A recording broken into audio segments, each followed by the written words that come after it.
¿Qué tal, hermanos? ¿Cómo están? Bienvenidos a su canal Pedacitos de Fe, de mi fe católica.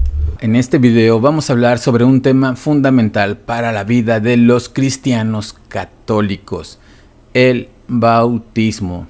Los hermanos protestantes se infartan, les da comezón porque dentro de la fe católica se bautiza a los niños. ¿Cómo creen? Eso no debería de ser así, dicen ellos. Si los separados aceptaran algo de lo que hace la Iglesia Católica, dejarían de ser protestantes.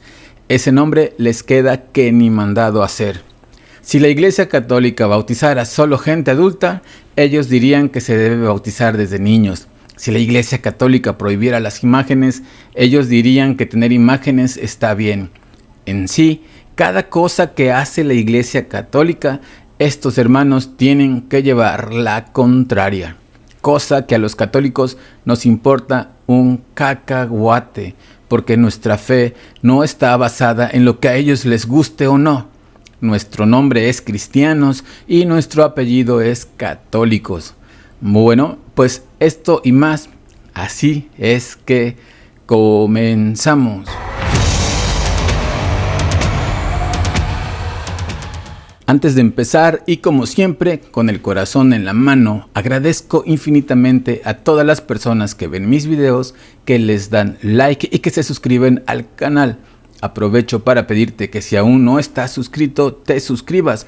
No te toma más de 2 segundos, es gratis y a mí me ayudas un montón.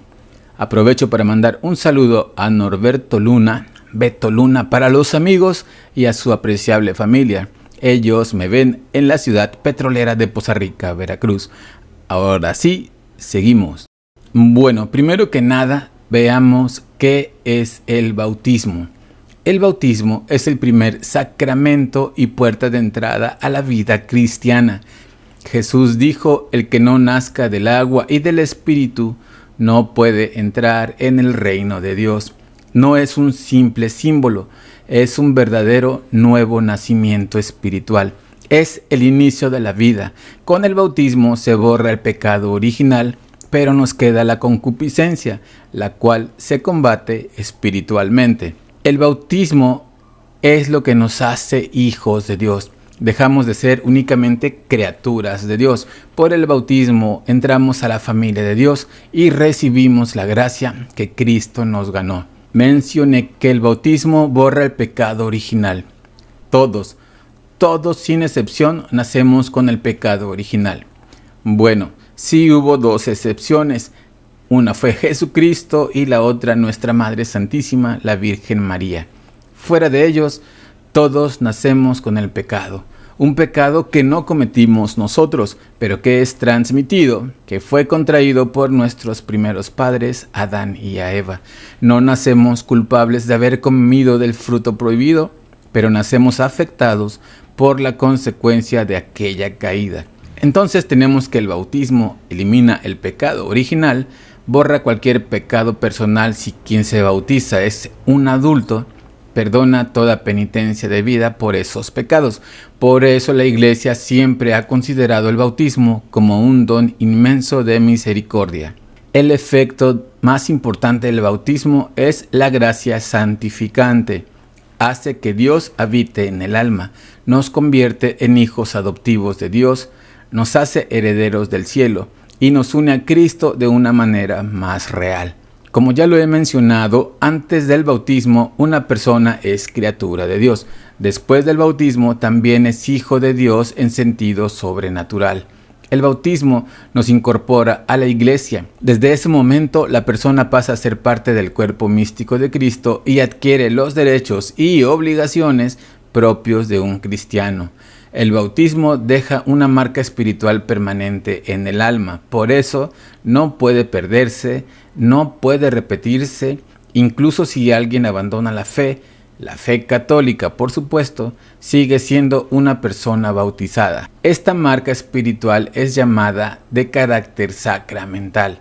En el credo decimos, confieso que hay un solo bautismo para el perdón de los pecados.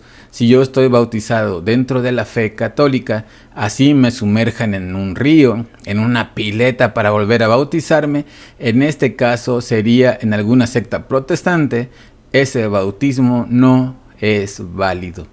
Nada más me sirve para refrescarme en estos tiempos que hace muchísimo calor. Ahora llegamos a lo controversial.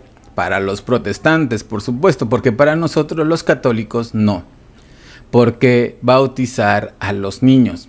Si el bautismo borra el pecado original y comunica la vida divina, no hay razón para privar a los niños de ese don. Además, debemos recordar que los padres toman muchas decisiones importantes por sus hijos. Nadie espera que un bebé decida por sí mismo recibir alimento, educación o atención médica. Del mismo modo, los padres cristianos procuran para sus hijos el bien espiritual.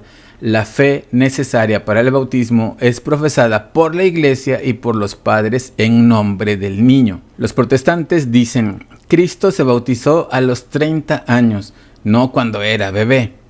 Ay hermanos, de veras con ustedes. Son bien, pensándolo bien, mejor no lo digo. Los tienen bien adoctrinados y con eso bien amensados, con P. Pero también hay que decirlo, son flojos, porque si leyeran las escrituras y además de leerlas, las entendieran, no vivirían en la ignorancia. Veamos. Primero, Jesús no recibió el bautismo que recibimos los cristianos católicos. Lo voy a enfatizar en todo el video. Cristianos católicos. Jesús fue bautizado por Juan el Bautista, con el bautismo de Juan, que era un bautismo de arrepentimiento, pero Jesús no tenía pecados de qué arrepentirse. Él mismo se sometió a ese bautismo para así dar inicio a su ministerio público y santificar las aguas, no porque necesitara conversión. Además, el bautismo cristiano como sacramento queda plenamente instituido después de la muerte y resurrección de Cristo, cuando manda: id y haced discípulos a todas las naciones, bautizándolos en el nombre del Padre, del Hijo y del Espíritu Santo. Por lo tanto, usar la edad de Jesús en su bautismo como regla para todos los cristianos no es una comparación exacta. A Jesús, cuando era niño, lo llevaron a circuncidar para cumplir con la ley judía. Para ellos, esa era la forma de hacer la alianza con Dios. Para los judíos, la entrada en la alianza se realizaba mediante la circuncisión que se practicaba a los 8 días de nacido. El bebé no entendía nada, no daba su consentimiento ni hacía profesión de fe. Era incorporado a la alianza por iniciativa de Dios y por la fe de sus padres. Si los niños podían entrar a la antigua alianza mediante la circuncisión, díganme por qué entonces habrían de quedar excluidos de la nueva alianza, que es muy superior. En el Nuevo Testamento aparecen varios casos en donde se bautiza a una casa o a una familia completa. Por ejemplo, la familia de Lidia y la del carcelero de Filipos. La Biblia no dice expresamente que hubiera bebés en esas familias, pero tampoco dice que no los hubiera. Lo importante es que el Nuevo Testamento no... repito. Lo importante es que el Nuevo Testamento, ojo, mucho ojo, oídos también, no presenta ninguna prohibición contra el bautismo de niños.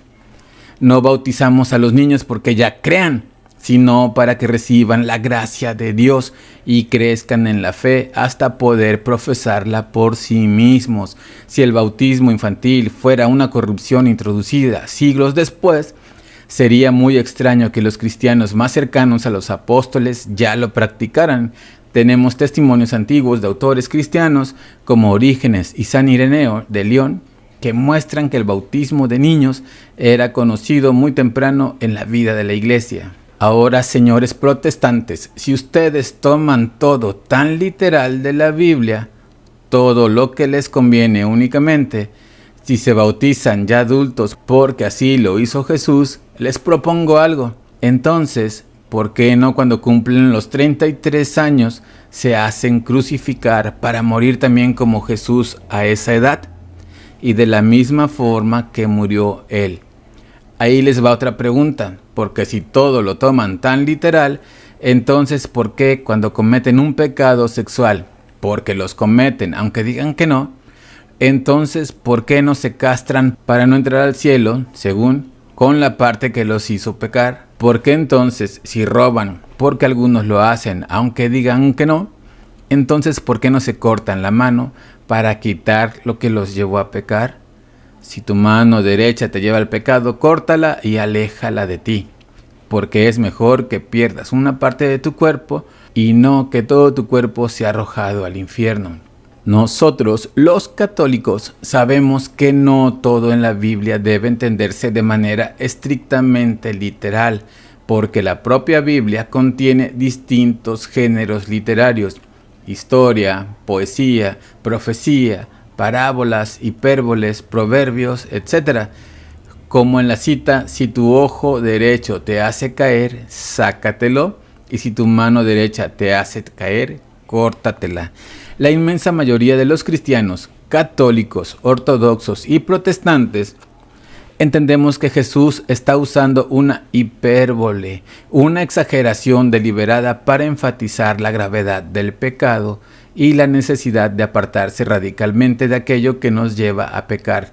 Si alguien afirma que toda la escritura debe interpretarse literalmente, entonces tendría que aplicar literalmente los pasajes donde Jesús usa lenguaje figurado. Pero incluso quienes defienden el literalismo reconocen que en muchos textos Jesús está empleando metáforas, parábolas e hipérboles.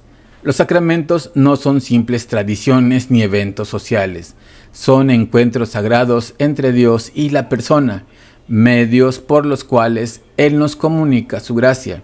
Por eso, cuando un sacramento requiere padrinos, ojo, no deberíamos elegirlos únicamente por amistad, por compromiso familiar o por conveniencia.